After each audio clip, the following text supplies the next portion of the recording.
Welcome friends, I'm Sarah with Cleopatra's Crochet, and in this video tutorial I'm going to show you how to make these cute pie coasters.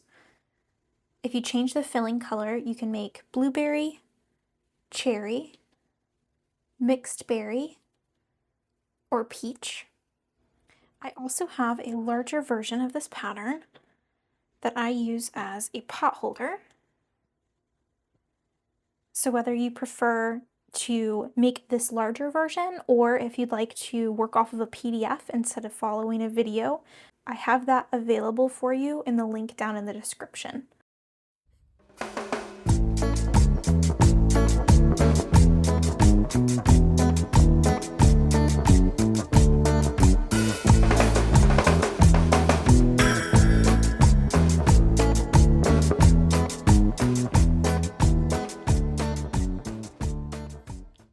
The supplies needed for this project are a stitch marker, a tapestry needle,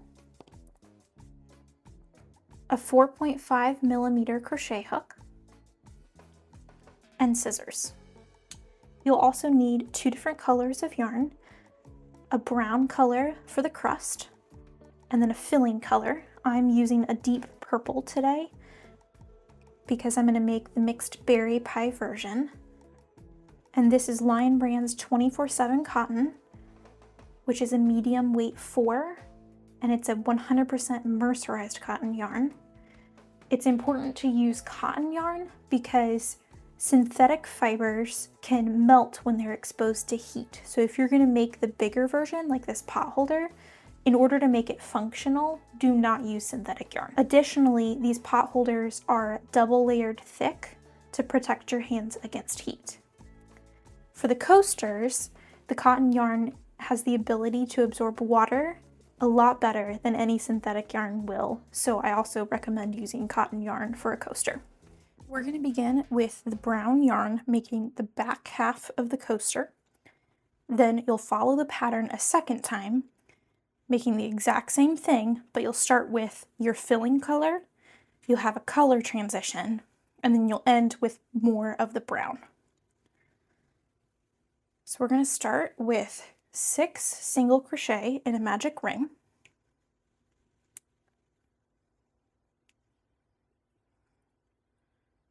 One, 2,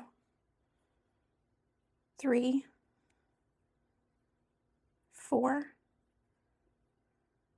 5, and 6.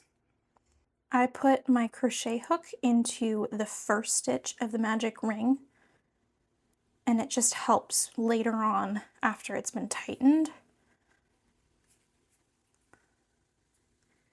For each round of this pattern, I'm going to show you the pattern with the first couple of stitches, and then I'll make a cut to the video and I'll meet you at the end of the round so that this video can be a more reasonable length.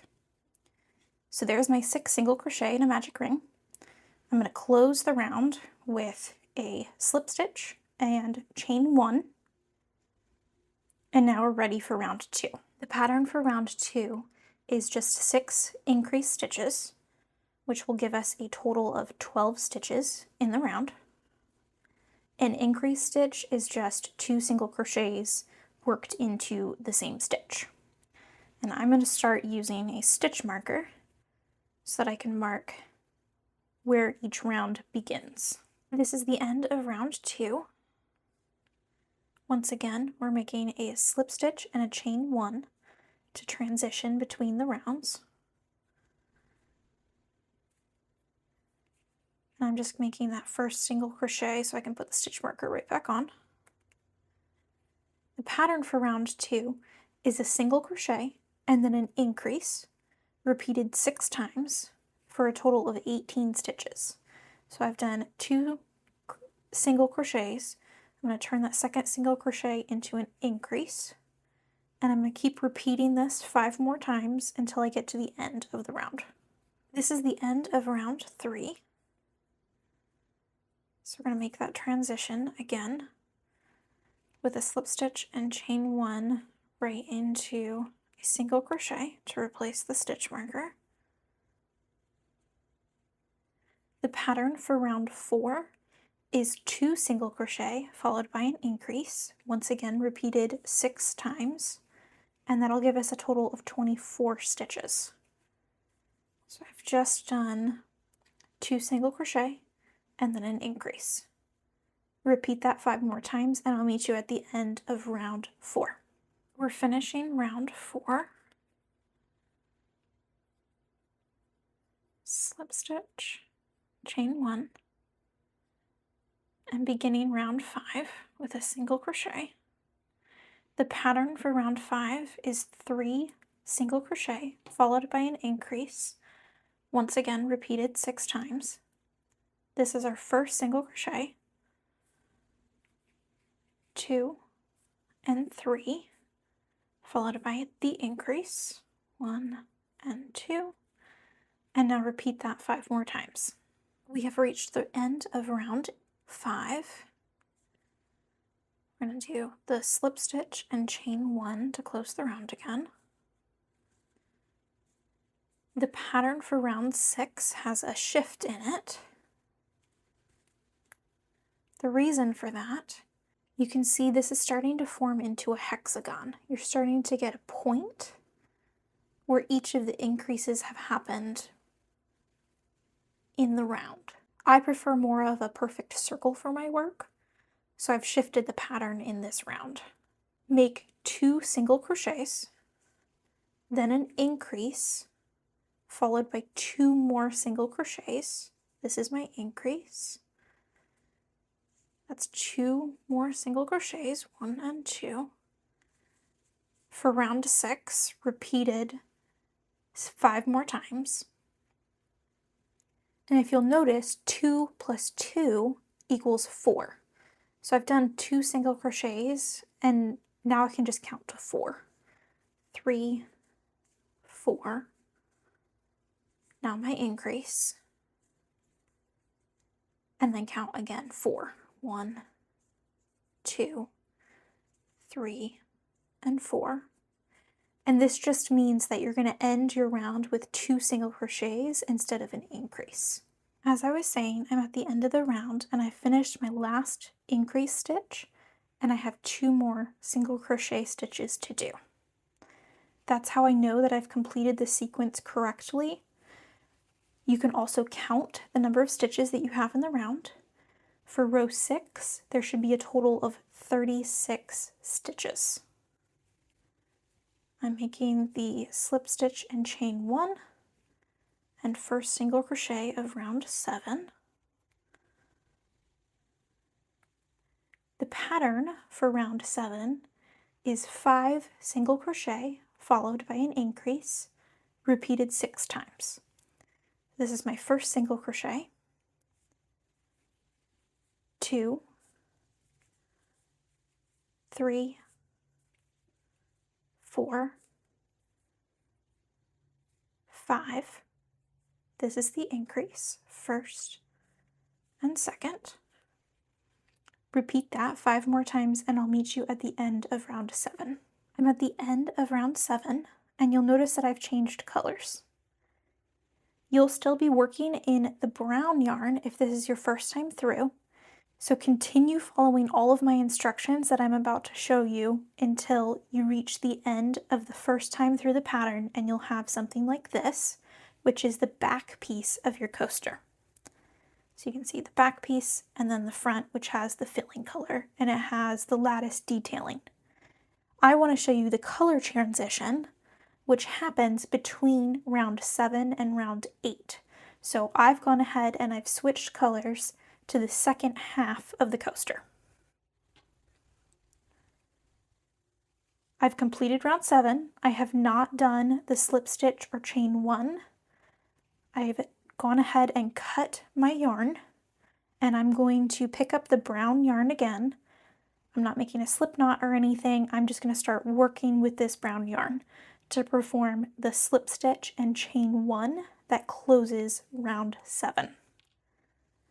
So I've taken off my stitch marker and I've grabbed the brown yarn and I make a slip stitch and a chain 1, kind of tug my tails tight and pull them to the wrong side of the work.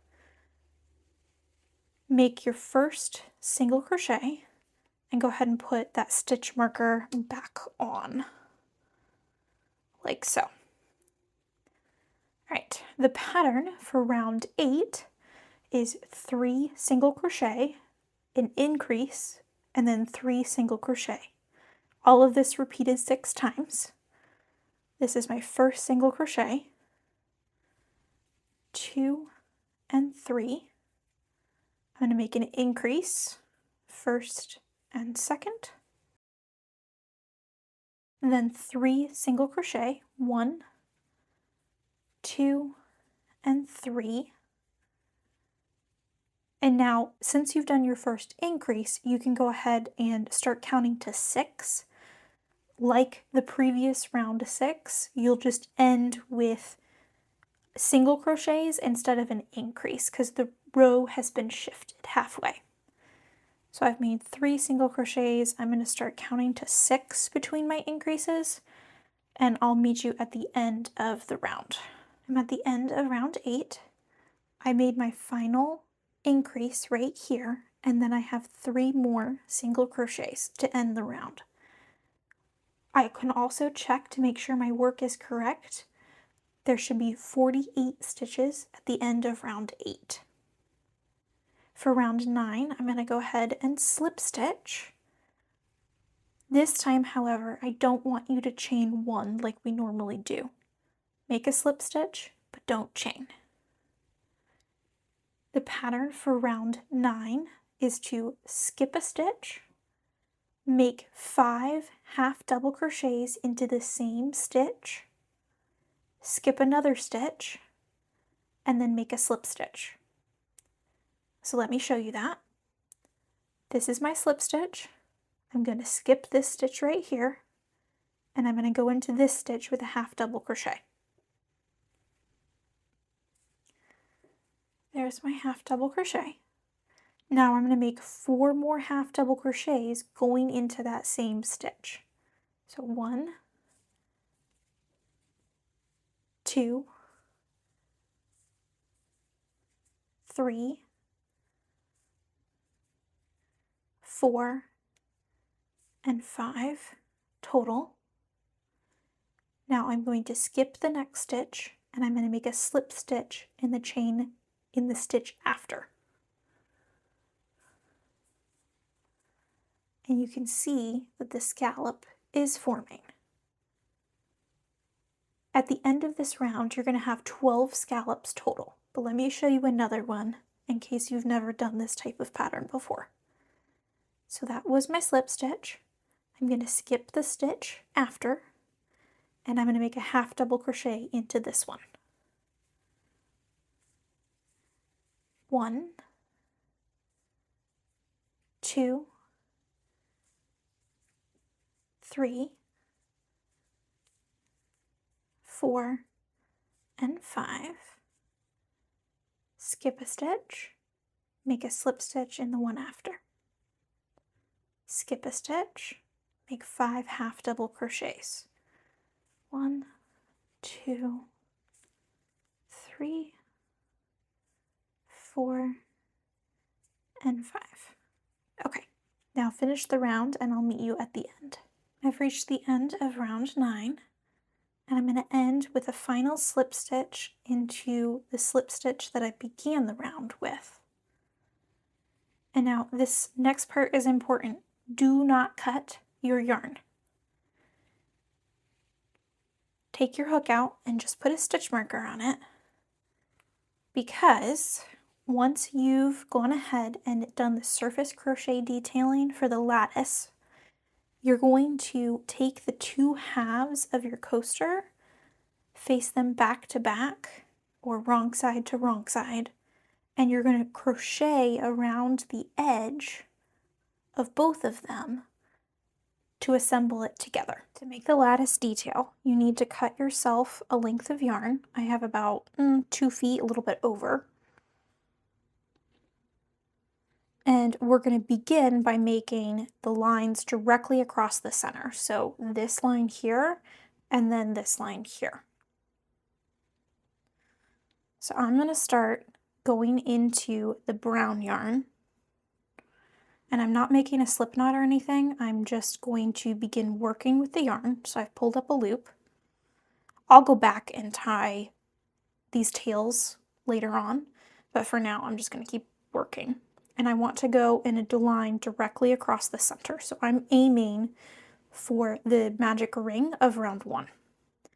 And I'm going to go over 1 stitch, stick my hook through, wrap the yarn around the hook, pull up, and then pull through like a slip knot. And that's all surface crochet is. You just pull up a loop and then pull through. Pull up a loop and then pull through.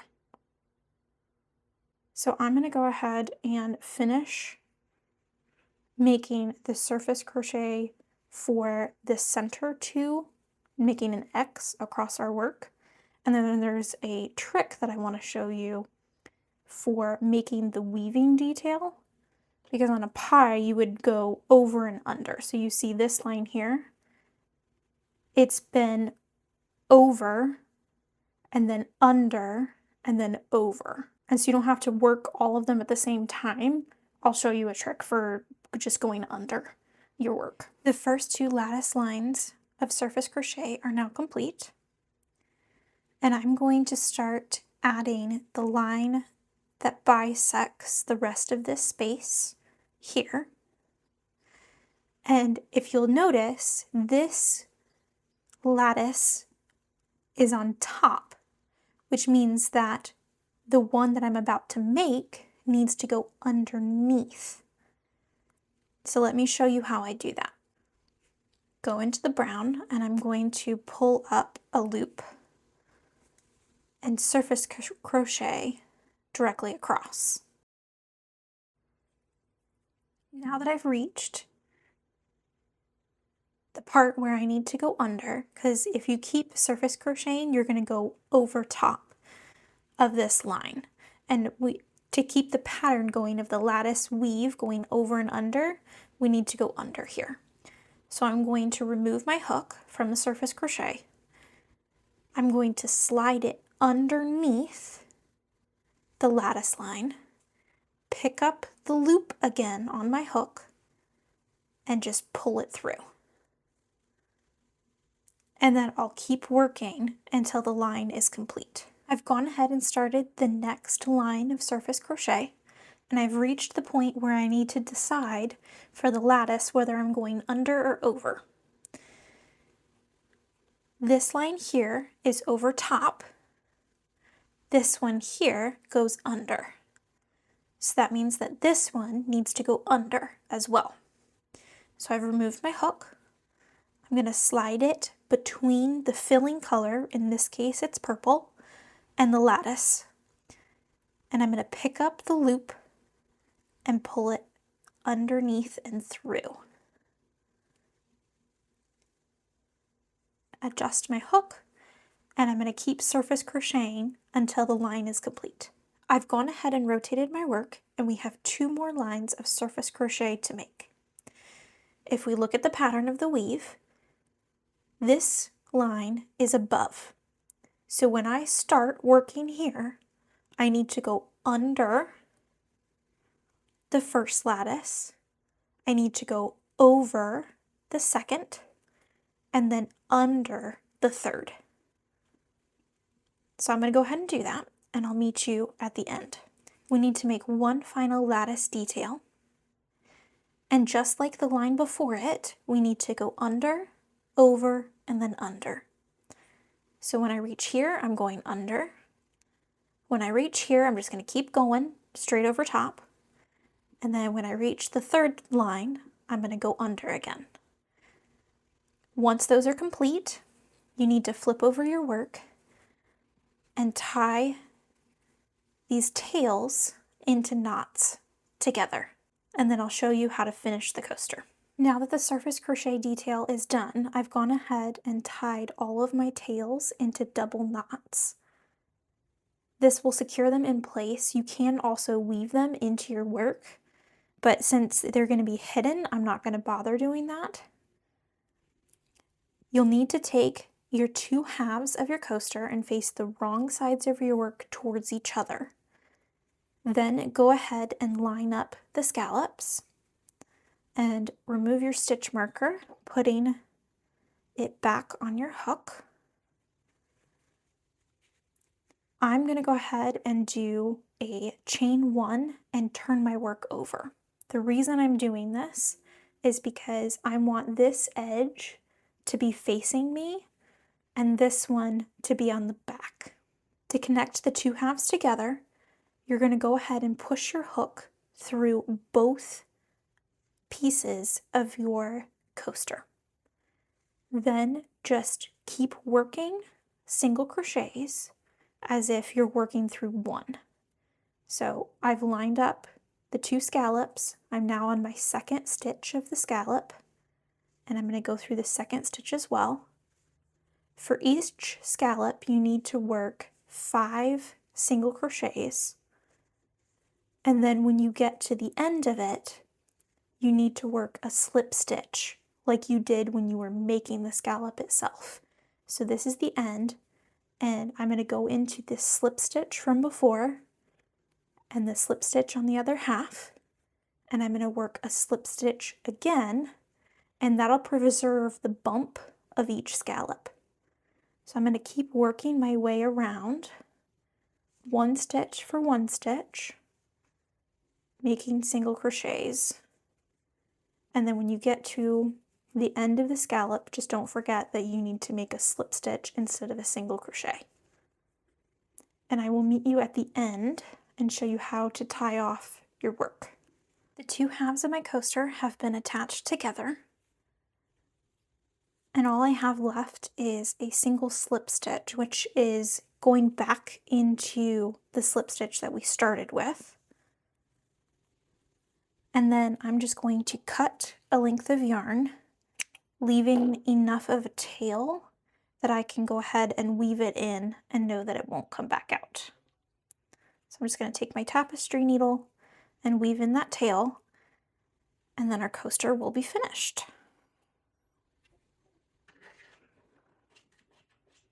And this is our finished coaster. If you enjoyed this tutorial, be sure to like and subscribe so you don't miss out on the next video to publish. Already out, I have a pattern for a citrus coaster and pot holder that can be turned into lemon, lime, orange, or grapefruit. Additionally, I have a pattern for melon, which is a cantaloupe, watermelon, or honeydew. And then also a pattern for a cream pie, which can be turned into pumpkin, key lime, strawberry cream, or lemon meringue. Each of these patterns has a scaled version that is used as a pot holder. So if you're interested in any of those patterns or a PDF of the pot holders, be sure to check out the link in the description for my shop page. Thanks so much for watching.